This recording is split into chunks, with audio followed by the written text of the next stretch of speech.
I thought Jordan was fantastic offensively. I mean, he just played with supreme confidence and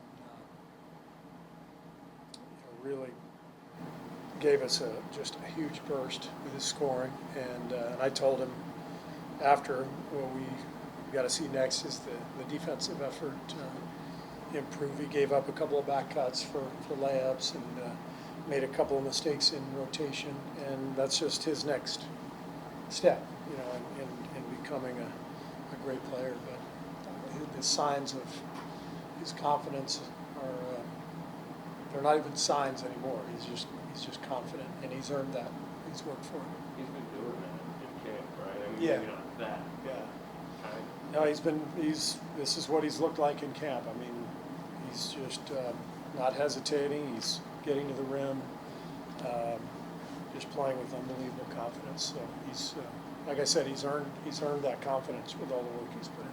I'd say probably 8 of his attempts were like 4 or 5 feet behind Yeah. the line tonight. Yeah. That's obviously something you can go very comfortable with that. You're pretty comfortable with that? Yeah. Yeah, I mean, Jordan was 7 for 13 from 3, and he's got the green light.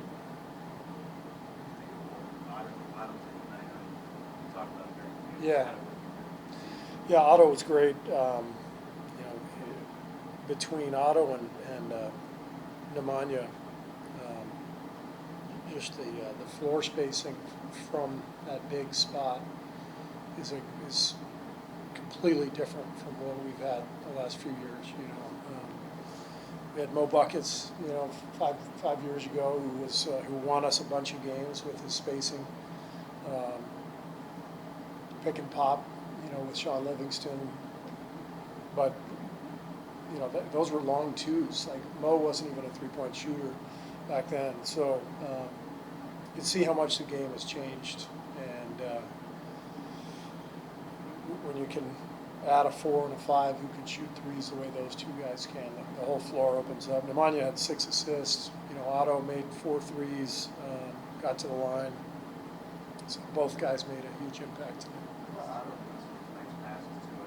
Yeah. Yeah, especially after seeing them for the last week. I didn't know a ton about Otto. He's been in the East his whole career, so I haven't seen him live that often.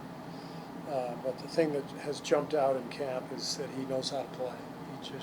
You can see all these guys do. Whether you're talking, Nemanja or Otto, Avery Bradley, Jonathan got the ball into the middle of the paint 3-4 times and kicked it out, and we ended up with wide open threes. It's going to be a really fun team to coach because they're unselfish and they understand the game really well. So it's exciting.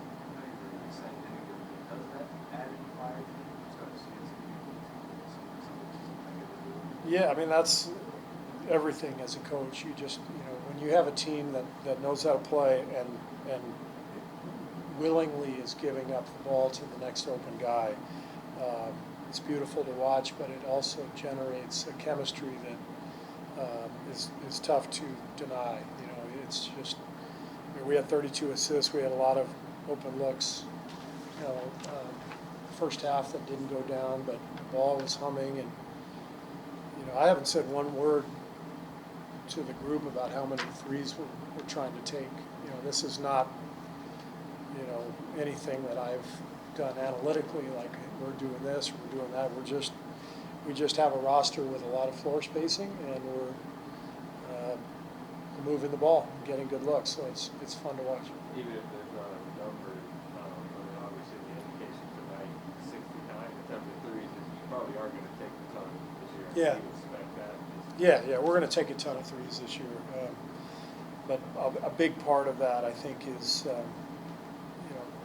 adding Belly and Otto, because just having bigs who shoot and having bigs who shoot and pass, it stretches the floor, and then it opens up driving lanes because guys are having to close out, and once you put it on the floor and move it against a a defense that has to recover, you're going to get open looks. What do you think of Wiggs tonight, particularly that turnover Turkish? Wiggs. Yeah. I thought Wiggs was great. He made a couple of great back cuts to the rim. His first half stretch was really solid, and obviously he represents our most athletic wing defender, and so we're going to ask him to guard all the toughest wings this year. And, he proved last year that he's ready for that. So. I don't think the bench was more animated than any other point on that. Yeah, they were really into it. Like I said, it's a really good group. They're pulling for each other, playing together, and it's going to be a fun group to coach and a fun team to watch for our fans. How do you feel about how they all kind of rally around him in the last couple of weeks, showing the support they did and the fact they all kind of seem on the same page? Still not talking about the vaccination. Next question. You didn't play the rookie till late third. What was all of that besides Poole early? I mean, is that kind of your expectation going into the season rotationally? Very bad. Yeah. I mean, they're Jonathan and Moses are so young. They got a bunch of guys ahead of them who have been in this league and know what they're doing. So they've got to earn their time for sure. So we'll see how it all plays out, but we're chasing wins this year. Was there any significance to Jordan getting the start tonight? Was there any what? Significance to Jordan getting the start tonight? The significance is that he's one of our best players. So, I think what we have to determine is how he holds up defensively, with the different lineups he's playing with, but you got a guy that explosive, you got to get him on the floor as much as possible. He and Steph were a great pairing last year, actually our number one duo from an analytics perspective, and so we know they play well together, and if they can hold up defensively, then they're going to be out there a lot together. Were there any other pairings or rotations that had ride tonight, guys who worked well together? I thought everybody worked well together. I really did. I mean, I can't speak highly enough of the entire group in terms of constantly looking to move the ball onto the next guy, and that's what this game is all about: is passing, sharing the ball, because of not only the impact it makes on the defense, forcing the defense to make decisions and move, but also the impact it has on chemistry. Guys, when guys pass to each other, they like playing with one another, and it's a great sign.